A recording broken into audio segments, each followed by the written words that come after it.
Saya tercenung memantau perkembangan akhir-akhir ini tentang kondisi politik setelah putusan MK. Saya mencoba diam sejenak. Saya merenungkan bangsa ini ke depan. Saya mencermati kembali kata demi kata, kalimat demi kalimat dari putusan itu. Saya belum masuk di akal saya, Jokowi anaknya mau mengkhianati.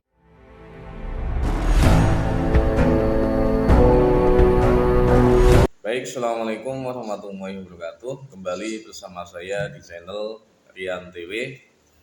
Di Pilpres kali ini sepertinya PDIP harus melupakan Jokowi karena narasi yang sudah ada sekarang itu menunjukkan bahwa Jokowi pasti akan mendukung Prabowo, apalagi Gibran sebagai putra mahkota Jokowi yang sekarang menjadi cawapres Prabowo adalah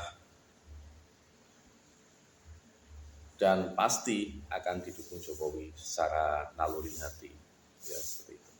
Dengan ini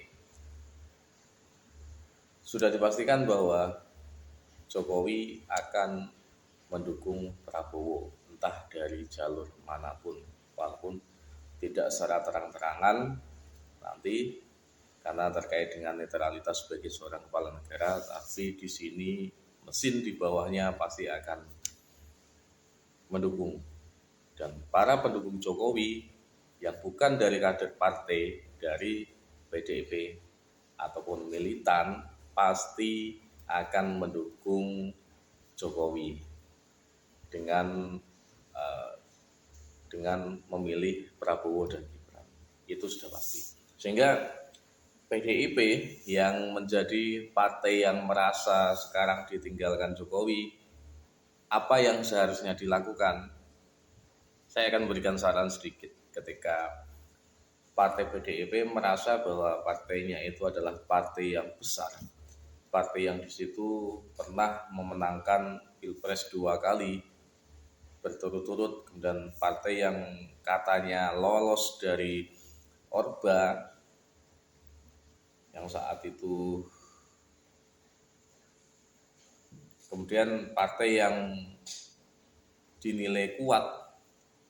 Terus apakah mau partai yang katanya kuat besar seperti ini hanya karena Jokowi tidak ada di situ, hanya karena satu kadernya yang tidak ada di situ meninggalkan partainya dan mendukung partai lain, ya, dukung calon lain? Apakah mau seorang PDIP kemudian tetap bernarasi seperti ini, bernarasi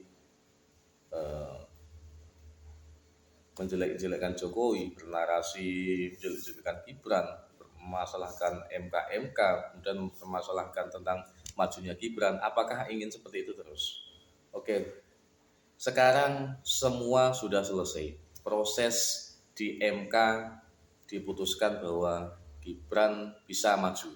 Kemudian MK juga memutuskan bahwa Gibran tetap bisa maju. Oke, fix, ini sudah selesai. Mau diapakan, mau dikemanakan lagi?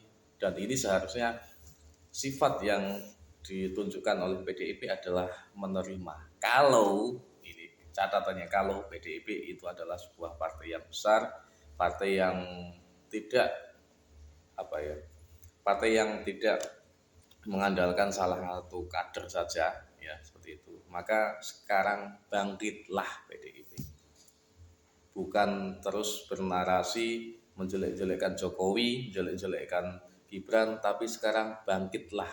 Ada calon kamu yang sekarang bernama Ganjar Pranowo yang seharusnya didukung, ditunjukkan kapabilitasnya sebagai calon kepala negara, ditunjukkan bahwa Ganjar ini bisa bekerja ke depannya, ditunjukkan bagaimana Ganjar ini nanti akan bisa memajukan Indonesia. Itulah yang seharusnya dilakukan. Kenapa? Ya emang seharusnya seperti itu.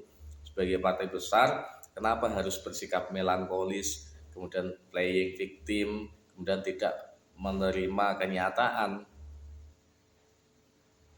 Kenapa seperti itu? kalau saya bisa menggambarkan bahwa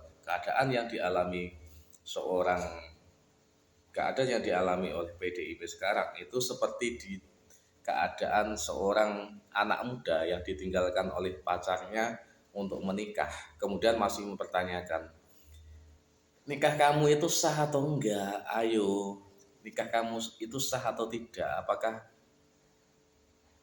itu naibnya yang menjadi saksi-saksi di situ, yang menikahkan di situ juga, apakah itu naib beneran atau tidak? Apakah sah atau tidak? Aku bisa membayangkan malah seperti itu, karena sampai sekarang pun hukum yang sudah ditetapkan seperti itu masih dipertanyakan.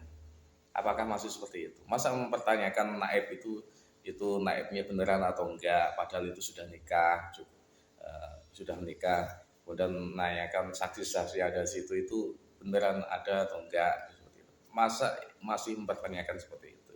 Oke lah, sebagai anak muda yang kuat, sebagai partai yang kuat, sekarang bangkit kemudian melupakan apa yang sudah terjadi, melupakan apa yang ada pada pacar kamu itu yang sudah meninggalkan, ya seperti itu. Itulah partai besar. Tapi kalau memang merasa besar, tapi kalau merasa kecil ketika ditinggalkan Jokowi, ya silakan bermain seperti itu terus dengan bernarasi menjelek-jelekan Jokowi, bernarasi menjelek-jelekan Gibran, bernarasi ingin memakzulkan Jokowi, apalagi seperti itu malah menurut saya membuat sedikit orang-orang yang dulu mendukung seorang PDIP, orang-orang yang dulu mendukung PDIP, orang-orang yang dulu mendukung Ganjar Pranowo itu malah semakin lari. Nah, menurut saya lari, tidak terpengaruh dengan itu, tapi terpengaruh dengan masalah PDIP yang tidak kelar-kelar move on dari Jokowi seperti itu, sehingga merasa bahwa ternyata calon yang diajukan oleh PDIP, Ganjar, itu tidak ada apa-apanya ketika tidak ada Jokowi. Apakah nanti akan narasi seperti itu terus? Oke, selesai sampai di sini. Kemudian bekerja. Intinya itu. Apalagi akhir-akhir ini malah sering kali seorang Ganjar Pranowo itu bikin blunder dengan mengkritik Jokowi. Kalau aku mengatakan ketika Ganjar sekarang mengkritik Jokowi itu dengan visi misinya yang itu tujuannya adalah mempercepat kinerja Jokowi, itu saya bisa mengatakan bahwa itu tidak sinkron, tidak selaras sama sekali. Ya. Lah bagaimana tidak?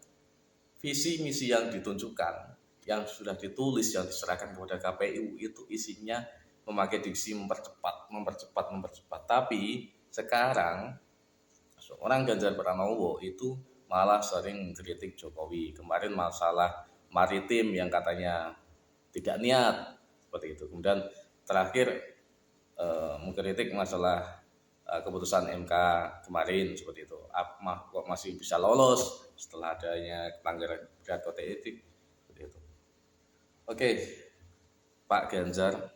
Ya, itu sudah terjadi. Kenapa kemarin sebelum 1 bulan ini, sebelum ada keputusan, sebelum ada narasi yang kuat Jokowi mendukung Prabowo dengan hadirnya Gibran di situ, Anda mengatakan bahwa Jokowi ini adalah mentor saya, Jokowi panutan saya. Bahkan di foto-fotonya Anda, baliho-baliho Anda itu di belakang Anda itu ada Jokowi.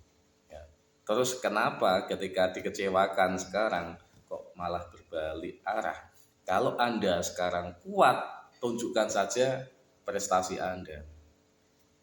Tunjukkan saja visi misi yang kuat Anda untuk melanjutkan program kerja yang ada. Bukan malah visi misinya itu melanjutkan, tapi sekarang malah mengkritik. Itu kan tidak etis, tidak selaras dan tidak masuk akal seperti itu. Iya kan? Oke. Sekarang kalau memang kuat, move on, bikin narasi yang menguatkan Anda, apalagi buzzer-buzzer Anda itu ya, bikin narasi yang ya menguatkan Anda dari segi kekuatan Anda, bukan menguatkan Anda dari segi menjelek-jelekkan, kemudian playing victim ataupun